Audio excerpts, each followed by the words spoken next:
morning, everybody, and welcome back to Cyber Mornings Daily. We're your hosts, and we're here to bring you the latest and greatest in all things cybersecurity. You got it. We're diving deep into the news that matters most and giving you the insights you need to navigate this ever-changing landscape. It really is. And today, we've got three stories that highlight the creativity and the sophistication of modern cyber attacks. Yeah.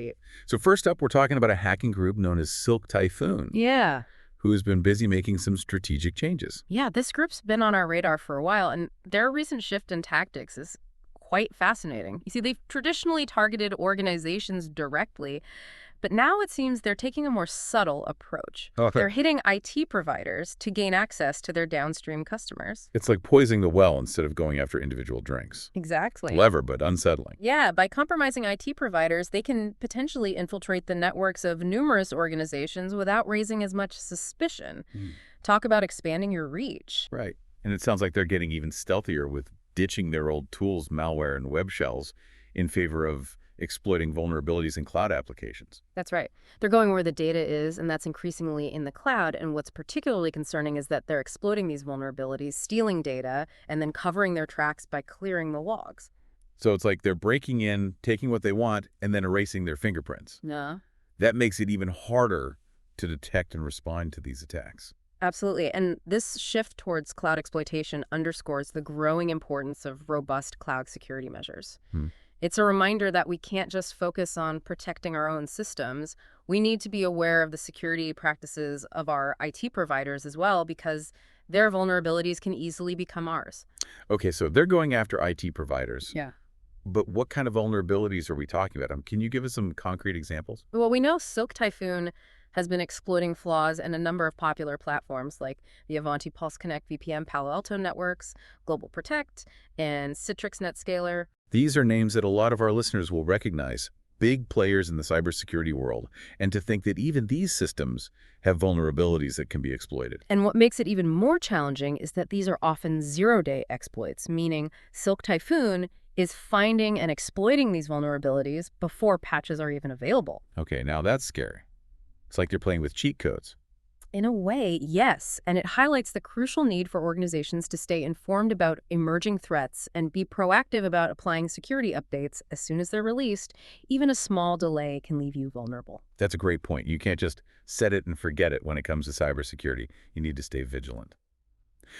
All right, let's shift gears a bit and talk about our second story. This one involves a deepfake video of YouTube's CEO, Neil Mohan, being used in a sophisticated phishing attack. Yes, this is a particularly worrisome trend, and it shows how attackers are leveraging AI to create incredibly convincing scams. They're preying on the trust that we place in recognizable figures and platforms. So how does this attack work? What should our listeners be looking out for? Well, the scammers are sending out phishing emails claiming that YouTube is changing its monetization policy. Now, this is a topic that would naturally grab the attention of any content creator on YouTube. These emails include a link to what appears to be a private YouTube video, supposedly an announcement from Neil Mohan himself. But of course, it's not a real YouTube video, is it? Yeah, no, it's a trap. Clicking the link takes you to a fake website designed to steal your YouTube login credentials. Oh. And to add to the pressure, these emails often include sense of urgency. They might say something like, confirm your compliance with the new policy within 24 hours or your account will be restricted. It's a classic phishing tactic. But the added element of the deepfake video makes it so much more convincing. Yeah. I mean, if you see the CEO of YouTube seemingly explaining these changes, you're more likely to believe it, right? Absolutely. It adds a level of legitimacy and urgency that can easily fool people. And what's even more cunning is that the scammers are including a disclaimer in their emails saying that YouTube would never contact users through private videos. Wait, so they're trying to mirror legitimate warnings to make their scam seem even more believable? Talk about adding insult to injury? Exactly. They're trying to anticipate your skepticism and preemptively address it. Wow. And what happens after they get your login credentials? Let me guess, they hijack your account and start spamming your followers with more scams. We're seeing reports of hijacked accounts being used to broadcast live streams that are essentially cryptocurrency scams, promising viewers unbelievable returns on their investments. It's like a double whammy. First, you get scammed out of your account, and then your audience gets scammed through your compromised channel. What a It mess. really is. This whole situation underscores the importance of vigilance. Yeah. You have to be incredibly careful about what links you click. Always double-check URLs, and remember, if something seems too good to be true, it probably is. Wise words don't get caught slipping. For our final story today, we're moving from the digital realm to something that feels a little more spy thriller. We're talking about stingrays. Ah, yes, Stingrays. These devices, which mimic cell towers to intercept communications, have long been shrouded in secrecy, often used by law enforcement and intelligence agencies. And now it seems like the EFF, or Electronic Frontier Foundation, has developed a tool that can help people detect these devices. They call it Rayhunter. What can you tell us about this? Well, Rayhunter is a game changer. It's an open source tool that can be run on a relatively affordable and portable mobile hotspot device. In the past, detecting stingrays required expensive specialized equipment. Rayhunter makes this technology accessible to a much wider audience. So how does it actually work? Is it like a stingray detector that beeps when one is nearby? It's a bit more sophisticated than that. Rayhunter doesn't monitor your calls or messages. Instead, it analyzes network traffic for suspicious activity. For example, if a cell tower tries to downgrade your connection to 2G, that's a red flag because 2G is less secure and more vulnerable to attacks. This could indicate the presence of a stingray trying to intercept your communications. So it's like a canary in a coal mine. It's looking for those subtle anomalies in network behavior that could signal the presence of a stingray. Exactly. And the beauty of it being open source is that anyone can examine the code to see exactly how it works, ensuring that it's not doing anything malicious itself. That's crucial for building trust and transparency. People can use Rayhunter to protect themselves without worrying about being spied on in the process.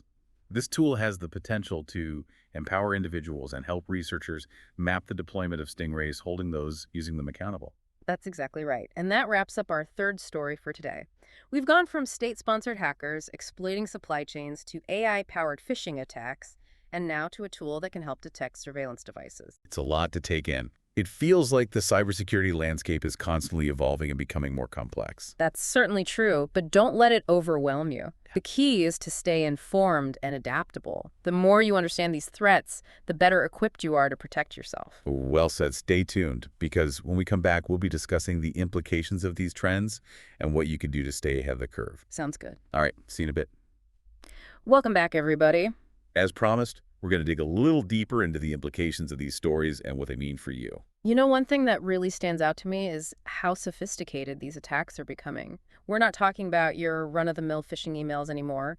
Attackers are leveraging advanced technology like AI and exploiting complex vulnerabilities in cloud systems. Right, and it's not just nation-state actors like Silk Typhoon. We're seeing these advanced techniques being used by cybercriminals as well.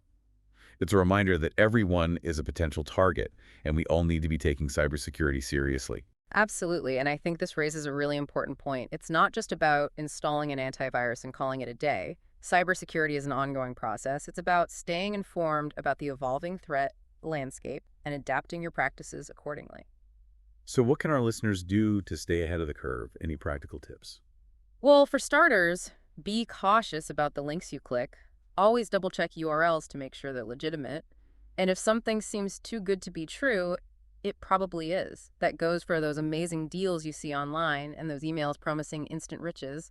Always be skeptical. I think it's also worth emphasizing the importance of strong passwords and multi-factor authentication. These are simple but effective ways to add an extra layer of security to your accounts. And don't forget about your software updates. Those patches are released for a reason. They often contain fixes for newly discovered vulnerabilities, so don't put off installing them. It's like locking your doors and windows. You wouldn't leave your house vulnerable, so why leave your digital life exposed? Exactly, and here's another thought. We often focus on protecting our own devices and accounts, but we also need to be mindful of the security practices of the companies and services we rely on. You're right, our data is scattered across so many different platforms these days. It's important to ask questions. Find out how companies are protecting your information. Don't be afraid to be a little bit nosy when it comes to your cybersecurity. It's your data, after all. You have a right to know how it's being protected. And, circling back to the AI-powered phishing attacks we discussed earlier, I think that story really underscores the double-edged sword of AI. On one hand, AI has the potential to revolutionize cybersecurity by automating threat detection and response in AI, analyzing massive amounts of data to identify patterns and anomalies. But on the other hand, it also empowers attackers to create more sophisticated and convincing scams like those deepfake videos. It's a fascinating and frankly somewhat terrifying development. It really is. And it raises some important ethical questions about the responsible development and use of AI. How do we prevent these technologies from being used for malicious purposes? That's the million-dollar question, isn't it? I think we need to have open and honest conversations about the potential risks of AI and how to mitigate them. We need to develop ethical guidelines and regulations to ensure that these technologies are used for good, not for harm. And these conversations need to happen now, not later. The pace of technological development is only accelerating, and we need to be prepared for the challenges and opportunities that AI will bring. Couldn't agree more. It's a topic that deserves serious attention from policymakers, researchers, industry leaders, and even everyday users like our listeners. We all have a role to play in shaping the future of AI.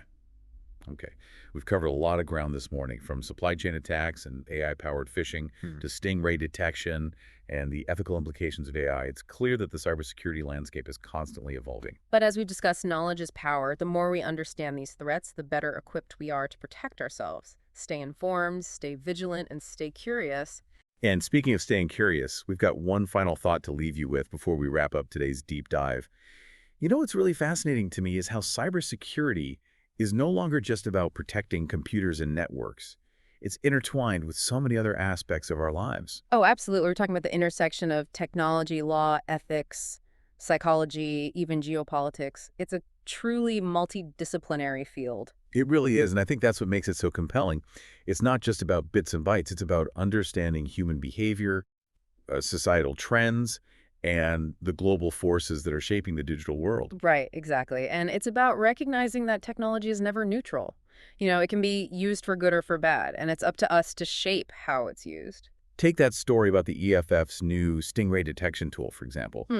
On the surface, it's a technical innovation. But when you dig a little deeper, you start to see the broader implications for privacy surveillance and the balance of power between individuals and those who hold the technology to track them. Yeah, that's a great point. It highlights the importance of tools and resources that empower individuals to protect their privacy and hold those in power accountable. We need more transparency and oversight when it comes to these powerful surveillance technologies. It's a reminder that we can't just blindly trust that technology will be used responsibly. We need to be engaged, informed, and willing to speak up for our rights. So to wrap things up, what's one key takeaway you want our listeners to remember from today's deep dive? I think the most important thing is to recognize that cybersecurity is an ongoing journey, not a destination. It's about cultivating a security mindset, staying aware of the evolving threat landscape, and taking proactive steps to protect yourself and your data. Well said. And remember, you don't have to be a tech expert to stay safe online. Just being aware of the potential risks and taking some basic precautions can make a world of difference. Absolutely. Stay informed, stay vigilant, and stay curious. Thanks for tuning in to Cyber Mornings Daily, everyone. We'll see you next time for another deep dive into the world of cybersecurity.